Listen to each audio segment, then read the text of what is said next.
본 콘텐츠는 경기도와 경기콘텐츠진흥원의 지원 사업을 통해 제작되었습니다.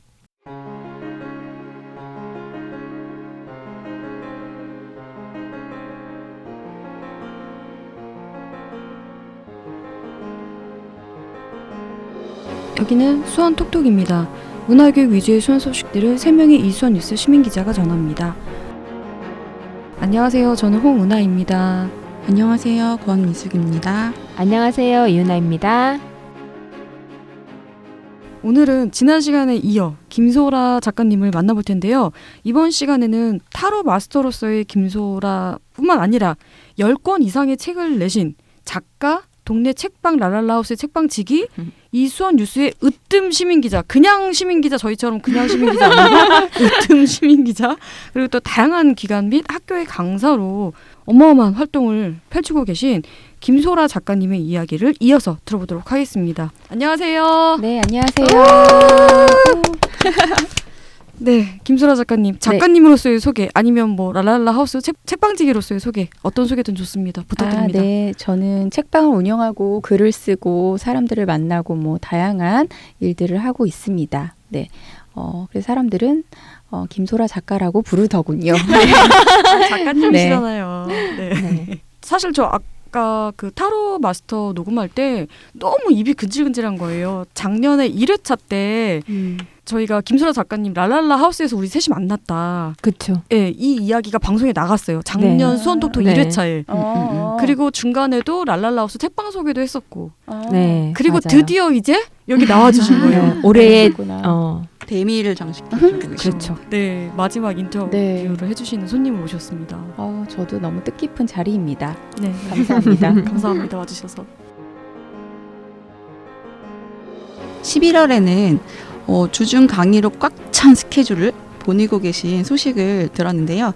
이전 회차에서 말씀해주신 타로 강의 말고도 어떤 강의로 바쁜 시간들을 보내고 계신가요?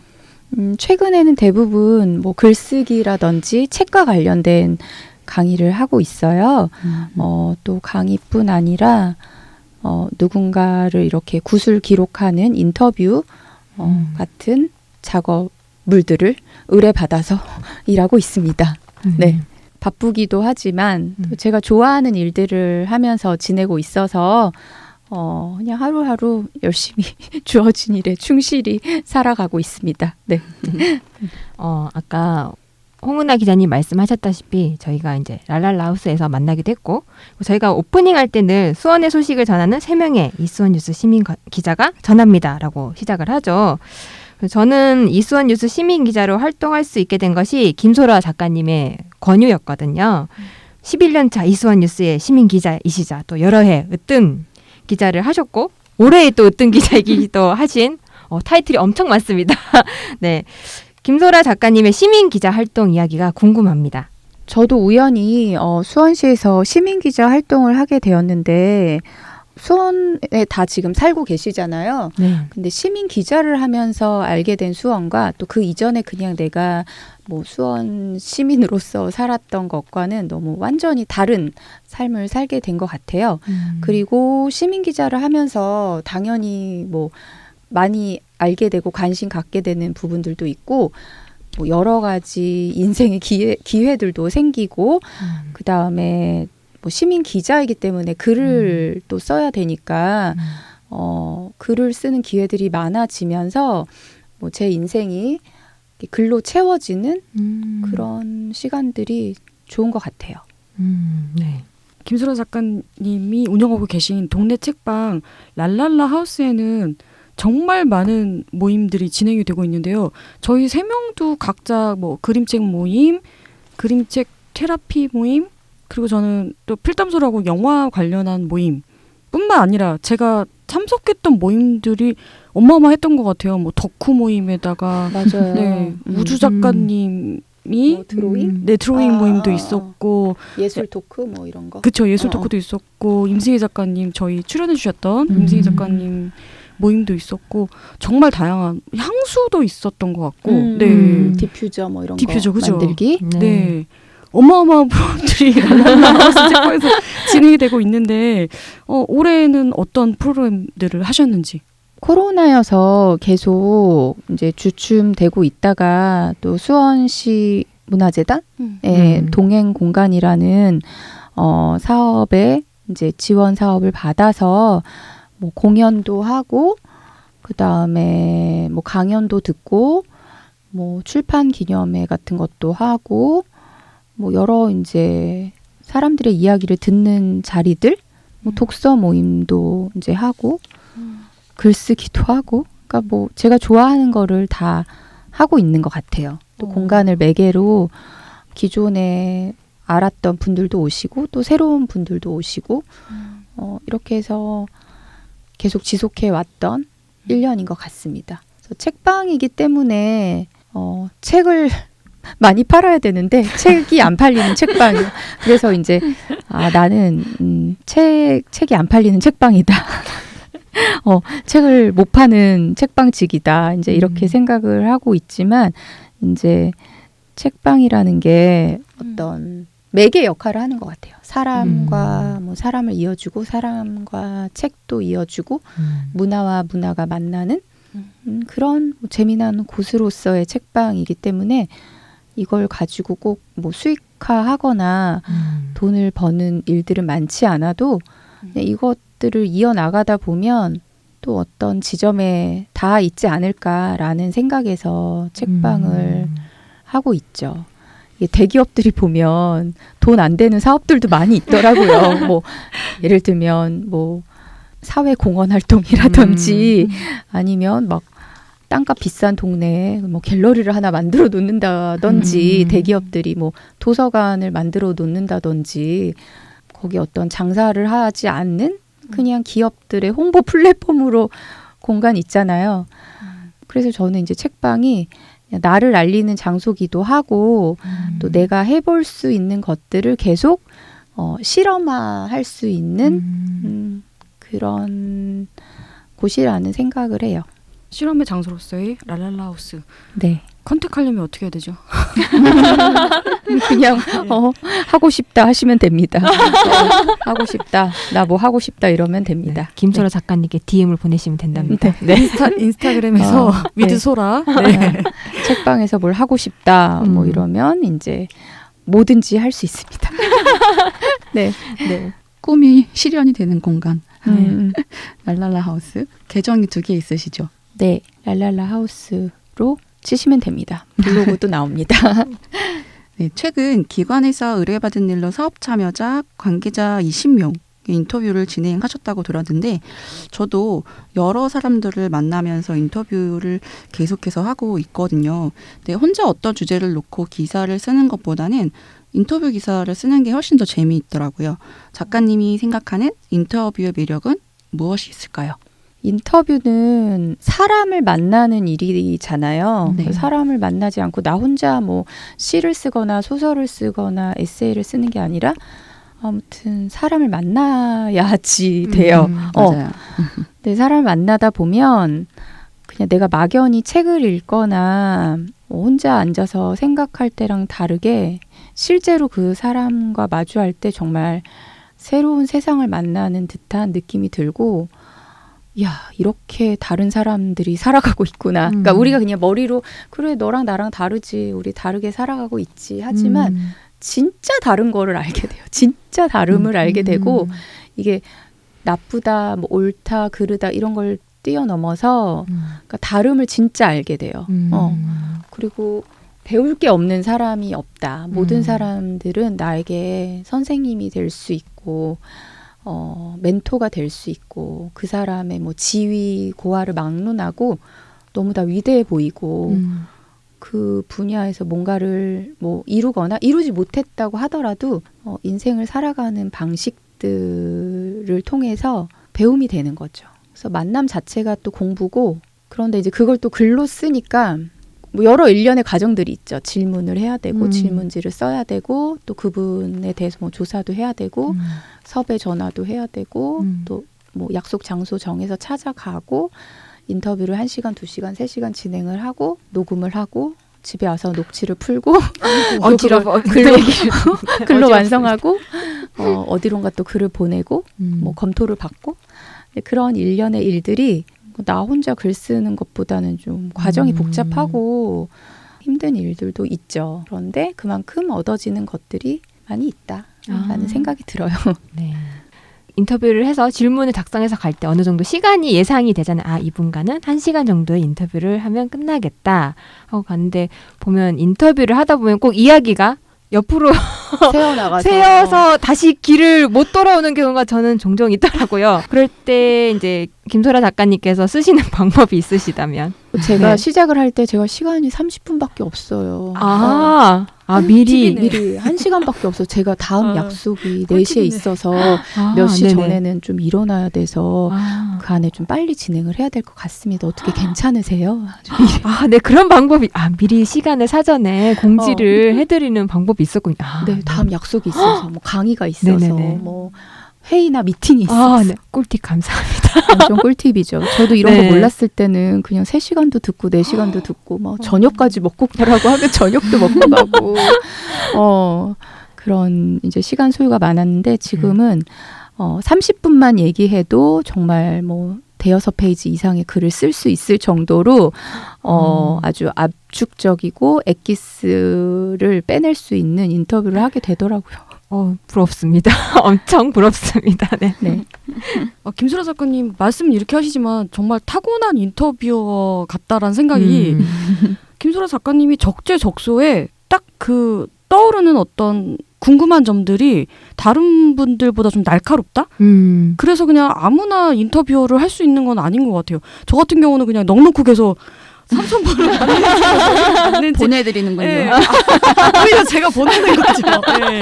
근데 그 와중에서도 꼭 굳이 그 질문지에 있지 않더라도 그 사람의 특성과 개성과 배울 점들을 잘 찾아내는 것 같은 그런 아주 천부적인 재능을 갖고 계신 것 아니에요. 같습니다. 이것도 그냥 하면서 늘게 되는 것 같아요. 뭐 처음부터 저도 그랬던 건 아니기 때문에 하면서 느는 부분들도 있고 그리고 또 글을 쓰다 보면 이런 질문은 좀 쓸데없었구나. 네. 이런 거는 굳이 내가 안 물어봐도 됐었네. 근데 이 내용이 너무 많네. 그러면 그 부분을 다 날려버려야 되잖아요. 그럼 이제 같은 주제로 또 다른 분을 인터뷰할 때는 그 질문을 안 한다거나 아니면 좀 뭐 축소한다거나 이제 그런 게 있죠. 지금 인터뷰 관련해서 강의만 1시간을 듣고 싶어요. 네, 사실 올해 여자의 글쓰기 수업이 인터뷰 관련한 수업이긴 했었었죠. 1년 네, 맞아요. 내년에는 어떤 강의를 하실 건가요? 아직 잘 모르겠는데 다시 타로를 할까 좀 생각 중입니다. 그러시구나. 네. 그래서 지금 인터뷰에 관해서 얘기를 들어봤는데 이것 이외에도 작년부터 아닌가요? 몇 년 전부터 써오시던 글이 드디어 출판 계약을 맺었다는 소식을 인스타그램을 통해서 들었습니다. 축하드립니다. 네. 이 새롭게 출간될 책에 대해서 소개를 좀 해주세요. 저는 이제 타로를 하면서 지난 방송 때는 제가 타로 마스터로서 타로 상담해온 이야기를 했잖아요. 근데 타로 상담을 하면서 저 스스로도 타로 일기, 뭐 명상 일기 같은 걸 쓰기도 하고 사람들을 상담하면서 뭐 상담 일지까지는 그렇고 그 사람에 대해서 생각하면서 쓰기도 하고 그분과 나눈 이야기들 또 카드를 뽑으면서 우리가 이제 주고받았던 얘기들 그런 것들을 뭐 짬짬이 쓰기도 하고 타로 카드를 배우지 않아도 이거 사람들 이 정도 글 쓸 수 있겠는데 뭐 이런 느낌이 들었어요. 그래서 이제 타로 카드로 약간 자기를 탐색하는 방법 그런 이제 타로 카드 책이에요. 와 누구나 좀 쉽게 접근할 수 있는 그런 타로 책이 네네, 되겠네요. 네. 와, 네, 기대됩니다. 제목 정해졌나요? 아직? 오늘도 타로 카드를 뽑습니다. 오늘도 타로 카드를 뽑습니다. 네. 그냥 가제인데 아. 오늘도 타로 카드를 뽑는다. 뭐 이제 그런 게 될 것 같아요. 네. 네, 책을 기대하면서 이은하 기자님 질문. 네. 이렇게 다양한 활동들을 하시면서도 일상을 여행을 일상처럼 다니시는 모습이 너무 부러워요. 저는 제일 부럽고 또 한편으로는 닮고 싶은 모습이기도 해요. 그래서인지 여행에 대한 이야기가 또 책으로 2권 나와 있기도 하죠. 혹시 올해 다니신 여행지 중에서 가장 기억에 남는 곳이 있다면 혹시 소개해 주실 수 있을까요? 올해는 뭐 여러 곳을 많이 다니는데 저는 이제 강원도를 좀 많이 가기도 하고 제주도도 많이 가죠. 그리고 이제 코로나 때는 해외를 가지는 못했는데 올해 다녔던 곳 중에 이제 기억에 남는 곳은 강원도 태백. 태백.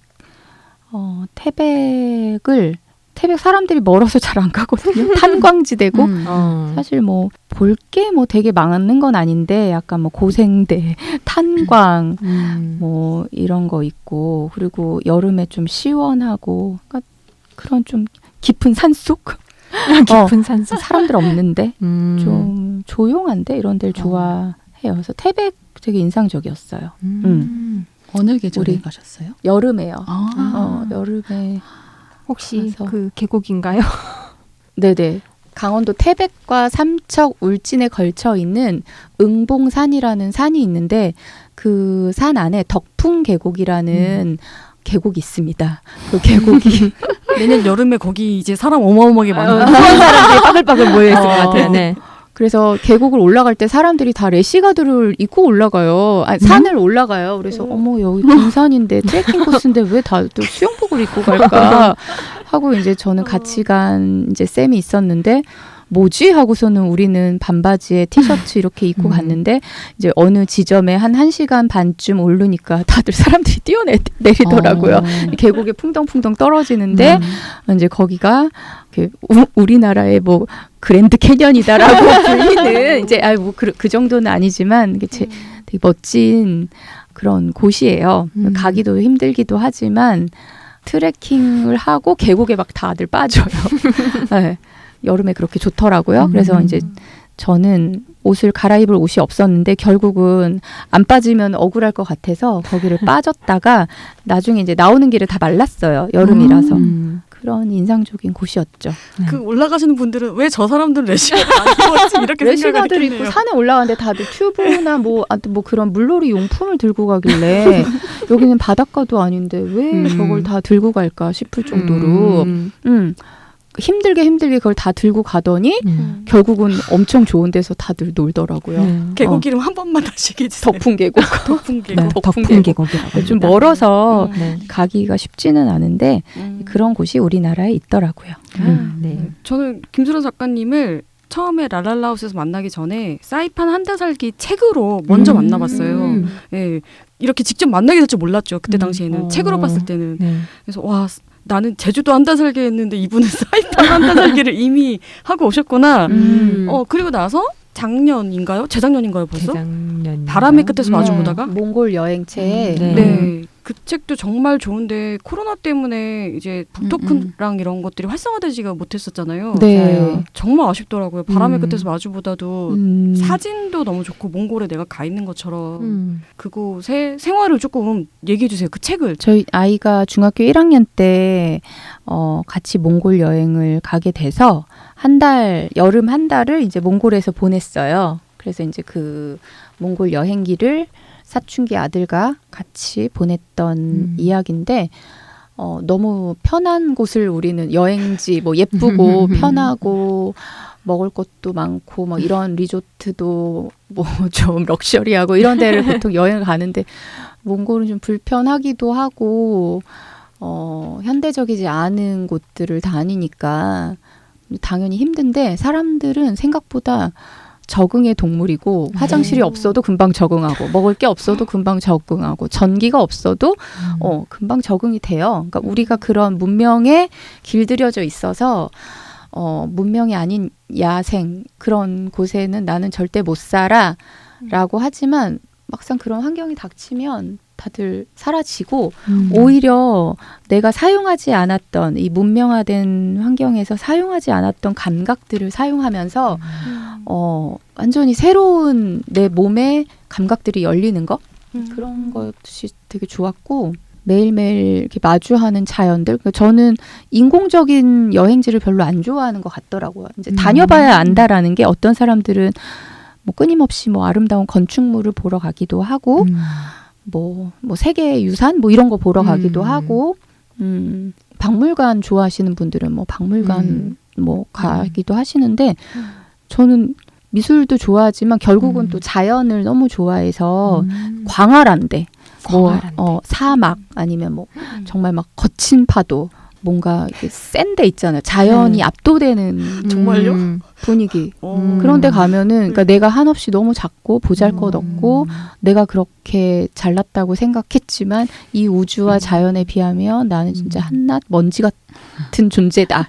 먼지도 안 된다. 그래서 겸손해지기도 하고 그래서 너무 그냥 막 파도 치고 이런 거 보면은 막 눈물 날 때도 있고 자연이 너무 좋은 것 같아요. 하염없이 막 끝없이 펼쳐진 뭐 모래 사막 보면서 뭔지 알 수 없는 그 뭉클함이 있고 그런 데를 맞아. 좋아해요. 네. 그래서 그 책에 자연에 대한 이야기도 많이 있지만 인터뷰어에 내재된 그 개성을 살리셔서 몽골인들하고 대화를 나눈 그 장면들도 되게 좋았거든요. 대화를 하면서 직접 그곳의 풍습 같은 것도 물어보고, 얘기해 주시고. 네.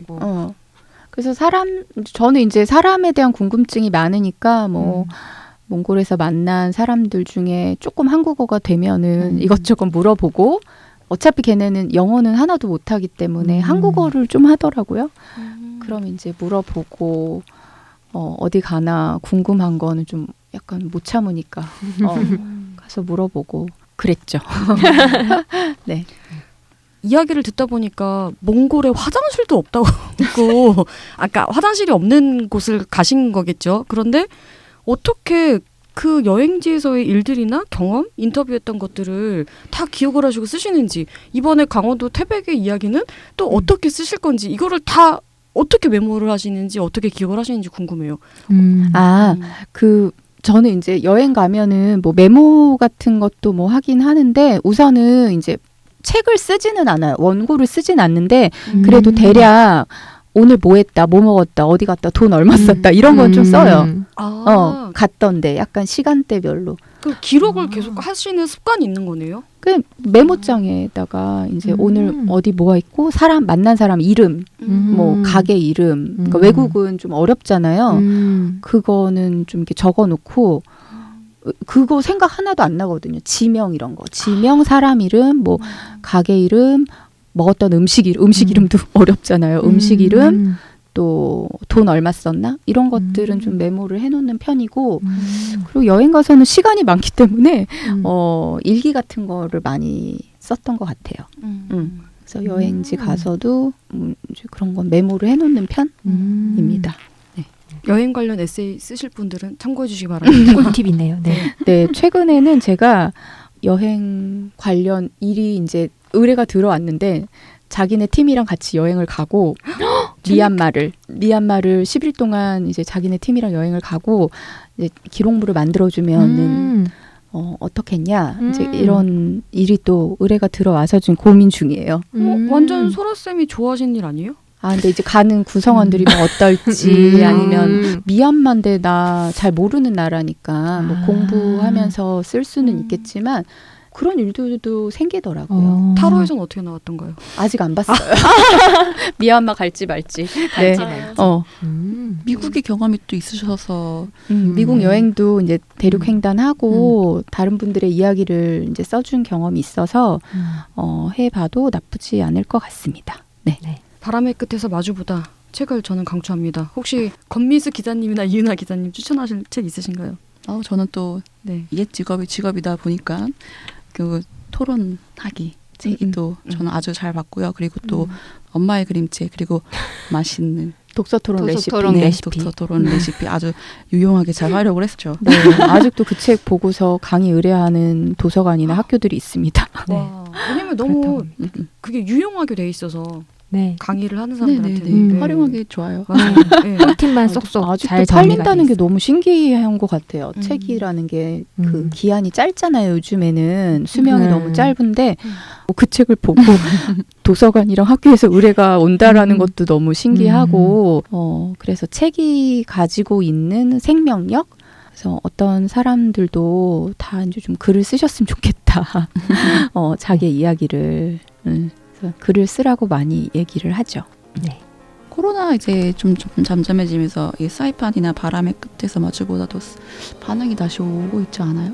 네, 여행 강의도 요즘에 종종 하고 있어서 사람들이 여행에 대한 욕구는 항상 있는 것 같아요. 새로운 곳, 낯선 곳, 떠나고 싶은 마음들이 우리 다 유목민의 피를 물려받아서 사실은 농경 사회가 된 거는 이제 어떤 인류의 그 기원으로 보면은 얼마 되지 않은 거잖아요. 그 이전에 유목 생활 혹은 수렵 채집했던 구석기 시대 더 깊잖아요. 네. 근데 그게 더 남아 있는 것 같아요. 사람들은 아무리 그래도 떠나고 싶어하고. 오늘 인터뷰 참여해 주셔서 감사합니다. 네, 오늘 방송 너무 즐거웠고요. 이렇게 글쓰기 혹은 뭐 인터뷰 또 여행 작가 다른 두루두루 이제 재미난 이야기 함께 할 수 있어서 유익했던 시간입니다. 더 많이 듣고 감사합니다. 싶네요. 보내드리기 싫은. 네, 저희 방송 녹음 예정 관계상 시간 관계상 여기서 인터뷰를 마치도록 하겠습니다. 네, 참여해 주셔서 감사합니다. 네. 지금까지 이수원 뉴스 시민기자 권미수 이유나 홍은아였습니다. 끝까지 청취해 주신 여러분 진심으로 감사합니다. 감사합니다.